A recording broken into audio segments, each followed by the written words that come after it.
All right, in this video, we're going to take a look at the difference between an equilibrium constant calculated using partial pressures, Kp, and the equilibrium constant calculated using concentrations or molarities, Kc. We're given a simple homogeneous equilibrium. 2 moles of nitrogen monoxide gas react with bromine gas and create 2 moles of NOBr gas. We're also given the Kc value, 2.0, at 298 Kelvin for the reaction. Now, the Kc, we know, is the ratio of concentrations of products over reactants. So in this case, it would be the concentration of the NOBr, the product squared, because its coefficient is a 2, divided by the concentration of NO squared times the concentration of bromine. So in calculating Kc's, products go in the numerator and reactants in the denominator. When there's more than one reactant or product, their concentrations are multiplied, and the coefficients from the balanced equation become the exponents in the Kc expression.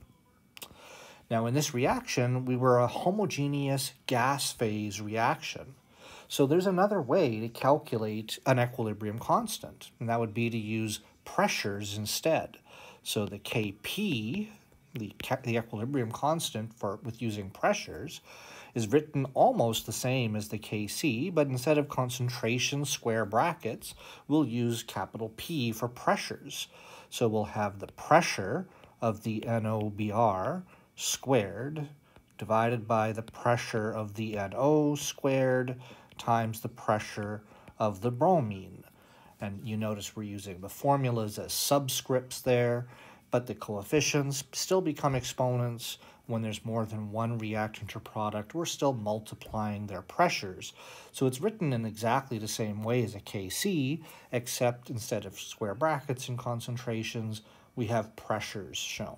Now, if you're asked on a test to write an expression for Kp, you must use the expression symbols with pressures in it.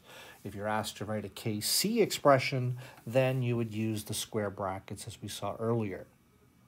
Now, you might remember from a grade 11 chemistry class that we have an ideal gas law, right? The ideal gas law. It tells us that P times V, the pressure times the volume for an ideal gas, is nRT, the moles times the ideal gas constant times the Kelvin temperature.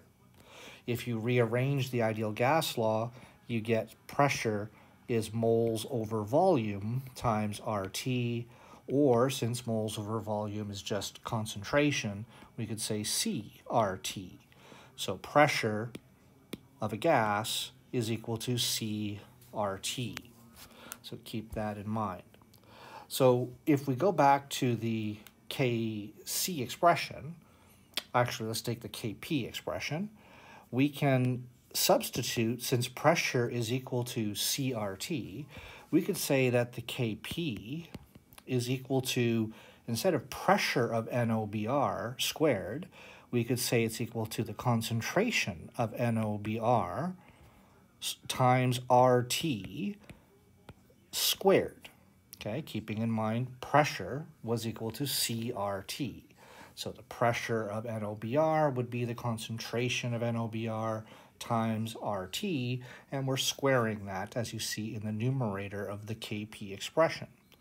Do the same thing in the denominator, and we'll have the concentration of NO times RT squared times the concentration of bromine times RT with an exponent of 1. Right? So all I've done there is changed the pressures in the Kp expression to CRT. Now let's play some algebra. In the numerator there, we have NOBr's concentration times RT squared, but that would equal, just do some algebra, that'll equal the concentration of NOBr squared times RT squared. Okay, just stop and think about that, and you'll see that that's the same as the original numerator up above.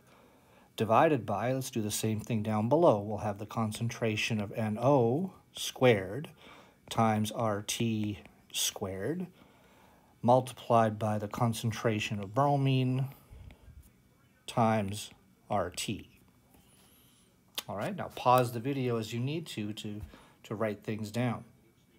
Now let's rearrange this. If we pull all of the concentrations to the front and all of the RTs to the back, we'll have concentration of NOBr squared over concentration of NO squared, times the concentration of bromine, and then multiplied by RT squared over RT cubed. RT squared times RT in the denominator gives us RT cubed. Now looking at this a bit more closely, notice that everything here, all these concentrations, isn't that just the original Kc expression? Right? NOBr squared over NO squared times bromine, that was Kc. So we can say this is equal to the Kc value times, now look what I'm going to do here. When we have RT squared divided by RT cubed, this would be the same as saying RT to the power of 2 take away 3, right? 2 take away 3. Now, where did the 2 come from and where did the 3 come from? Well, looking back at the balanced equation, the 2 is the moles of product gas, right, that were in the numerator of the expression. So product moles of gas was 2. The 3 comes from the fact that there were 2 moles of gas plus another 1 mole of gas. There were 3 moles of reactant gas, and that was in the denominator of the expression. So when we say down here 2 take away 3 as the exponent, that would be the moles of product gas, so moles of product gas, minus the moles of the reactant gas. But another way to say that, the moles of product minus the moles of reactant gases, we could just call that the change in the moles of gas, where change in moles of gas is the moles of product gas take away the moles of reactant gas. And so what we've done is we've derived a simple formula which lets us convert between Kp and Kc values. So for example, in this equation we were told that the Kc for the reaction at 298 Kelvin was 2.0. So let's go down here and calculate the Kp value. Now, one thing I haven't mentioned yet, and it's quite important, when you're using a Kp expression, you might want to go back and note this for yourself. It's really important. When doing a Kp expression, the pressures must be in atmospheres. The reason for that is hard to explain in a first-year university chemistry class or an AP chemistry class because we're not dealing with things called activity coefficients. But just take my word on this. In the Kp expression, the pressures must be in atmospheres. No other units are allowed for calculating the Kp values. So because we're going to use atmospheres for Kp values, we're going to use the atmosphere version of the gas constant. So instead of 8.314, we'll use 0.0821 as our value for R. So let's go ahead and calculate Kp. It's going to equal 2.0, the Kc value that we had above, multiplied by 0.0821, the atmosphere version of R, multiplied by the Kelvin temperature, was 298 Kelvin. And we're going to raise this to the power of the change in moles of gas. So if you were looking at the balanced equation, the change in moles of gas would have been 2 moles, the products, minus 3 moles, the reactants. So let's just write that down here, 2 take away 3. So grab your calculator, 2 times, open some brackets, 0.0821 times 298, close your brackets, to the power of 2 take away 3 is -1. And that's going to give me a Kp value with 2 significant digits, 0.082.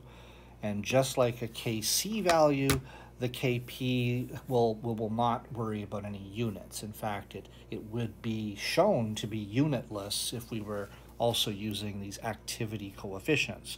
We're not going to use activity coefficients, so we'll just treat the Kp like the Kc as being unitless in the end. But do keep in mind you have to use atmospheres for pressures when calculating a Kp value. All right, so there given a Kc, we calculated a Kp. Everything you were doing earlier in other problem solving with Kcs, you could do the same thing. You could set up ice tables, and you could use atmospheres as pressures in those ice tables, and then you could use Kp values instead of Kcs. So Kp is just another version of the equilibrium constant for a reaction. Just like a Kc, it depends on the balanced equation. Reversing that equation, you would take the reciprocal of Kp, multiplying an equation by a number, you would raise Kp to the power of that number, things like that. All right, so there you have it, the equilibrium from the perspective of pressures, Kp, and concentrations, Kc.